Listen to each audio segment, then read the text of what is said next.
मैं हूँ या कोई हो या आप हो, हम किसी के लिए कुछ नहीं कर सकते। करने वाली ज़ात अल्लाह की है। दुनिया में कोई भी ऐसा वक्त नहीं जो बेवक्त हो। अगर हो सके तो 80 रुपए की इसकी ज़कात आप ज़रूर निकाल दें। अस्सलाम वालेकुम नाजरीन, हमेशा की तरह आज मैं मौजूद हूँ बैनुल अक़वामी शोहरत याफ्ता एस्ट्रोलॉजर सैयद मोहम्मद अली ज़ंजानी साहब के पास। आज शाह साहब के पास आने का बुनियादी मकसद, शाह साहब को गुज़श्ता 2 वीलॉग्स के अंदर जो वीडियोज़ हमने बनाई और शाह साहब ने एक टाइम स्पेसिफिक 8:08 पे और 11 बजे वाला जो वजीफ़ा बताया, उसकी मैं मुबारकबाद पेश करने आया हूँ। इंतहाई बेपनाह किस्म का रिस्पांस, जिसको मैं अपने लफ्ज़ों में बयान नहीं कर सकता कि लोगों में किस तरह उसकी पजीराई हुई, लोग किस तरह उससे मुस्तफ़ीद हुए और किस तरह हमारी टीम को जो फीडबैक आया मुबारकबादों का, वो यकीनन शाह साहब इसके मुबारकबाद के मुस्तहिक हैं। टाइम स्पेसिफिक वजीफ़ा किया गया, उसका बड़ा तेज़ी से रिस्पॉन्स आया। शाह साहब से ऑफ कैमरा गुफ्तगू में भी यही चीज़ें मैं पूछ रहा था। यकीनन आज भी मैं सैयद मोहम्मद अली ज़ंजानी साहब से ये दरख्वास्त करूँगा कि कोई वक्त की अहमियत और टाइम स्पेसिफिक एक ऐसा वजीफ़ा बताएं जिससे लोग दोबारा मुस्तफ़ीद हो सके। जी शाह साहब। बहुत शुक्रिया बुखारी साहब आपका। और आप मुबारकबाद के मुस्तहिक हैं, चूँकि आप वसीला बन रहे हैं, मेरे से सवालात करते हैं, लोग उससे मुस्तफ़ीद हो रहे हैं। देखें, एक चीज़ मैं आपको वाज़े करता चलूँ, मैं हूँ या कोई हो या आप हो, हम किसी के लिए कुछ नहीं कर सकते। करने वाली ज़ात अल्लाह की है। इंसान के इख्तियार में कोशिश है, इंसान के इख्तियार में सदाकत है, इंसान के इख्तियार में उसकी ज़िंदगी की वो मंजिल है जिसको तयन करता है और उसके मुताबिक वो चलता है। वक्त इतनी अहम चीज़ है कि जब से ये दुनिया बनी है कि परवरदिगार का जो निज़ाम है, जो निज़ाम शमसी है, आसमान पर सूरज चाँद सितारे, कुरान पाक में अल्लाह कहता है कि मैंने इसको खेल तमाशे के लिए नहीं बनाया, इल्म रखने वालों के लिए इसमें निशानियाँ हैं।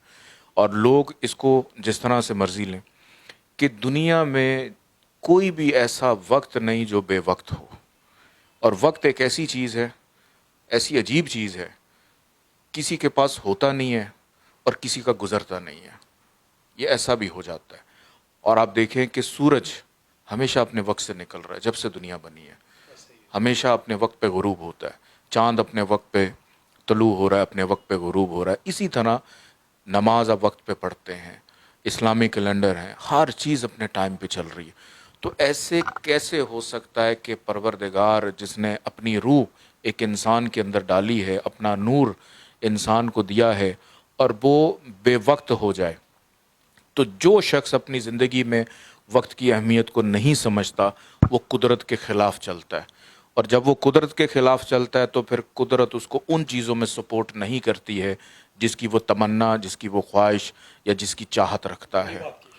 तो इसीलिए वक्त की अहमियत को समझना बहुत ज़रूरी है कि आप कोई भी अमल करें, आप छोड़ दें कि आपने अपनी ज़िंदगी में कोई किस टाइम पे क्या करना है। आप सिर्फ अपने आप से ये वादा करें कि हम अपनी ज़िंदगी में अपना एक टाइम रखना है, उसके मुताबिक आप अपनी चीज़ों को लेके चलें। अब सितंबर का महीना आने वाला है, हर शख्स किसी ना किसी वजह से परेशान है।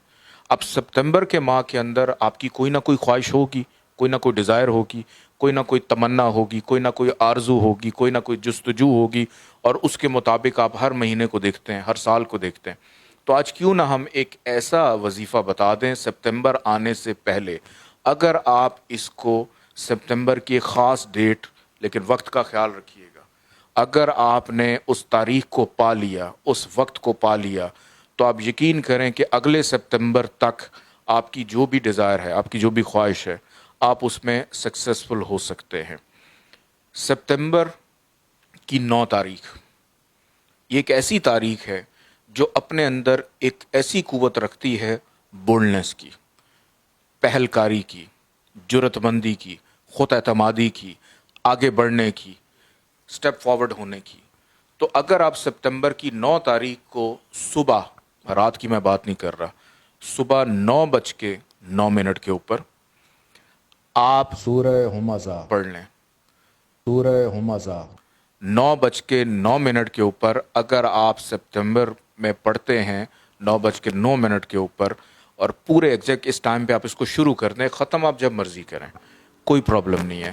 اور اس کو پڑھنے سے پہلے آپ کی جو بھی خواہش ہے وہ آپ اپنے ذہن میں رکھیں کہ ہماری کیا تمنا ہے, تو آپ سورہ پڑھیں, ہمزہ. لیکن پڑھنے سے پہلے 14 دفعہ درود پاک پڑھ لیجئے گا.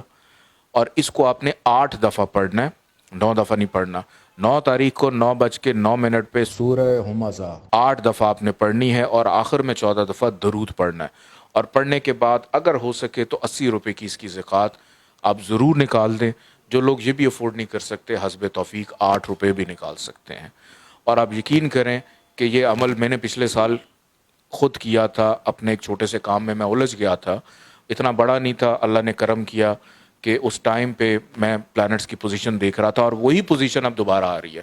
تو میں نے سوچا کہ جب میں اس وقت سے فائدہ اٹھا سکتا ہوں تو اس وقت میں باقی لوگوں کو بھی فائدہ اٹھانا چاہیے. اور اللہ کار ساز ہے, اللہ غیر محتاج ہے. اللہ جب دینے پہ آتا ہے تو بے نیاز ہے, دے دیتا ہے. تو ہمیشہ اللہ سے دعا کرنی چاہیے کہ ہمارا ہاتھ دینے والا رہے, نہ کہ لینے والا ہاتھ رہے. آپ کی جو بھی خواہش ہے آپ اس ٹائم کو اگر پا لیتے ہیں اور اس کو کر لیتے ہیں تو انشاءاللہ تعالی مجھے امید ہے کہ اس سال کا اختتام اور اگلا سال اللہ پاک آپ کی زندگی میں اس خواہش اور تمنا کی آرزو کو پوری کر دے گا. بہت شکریہ. شاہ صاحب نے آج پھر سپٹمبر کے حوالے سے ایک عدد اور وقت کے کمبینیشن کے ساتھ ایک وظیفہ بتایا ہے, جو کہ یقیناً میں یقین رکھتا ہوں کہ باقی وظائف کی طرح یہ بھی بابرکت ثابت ہوگا.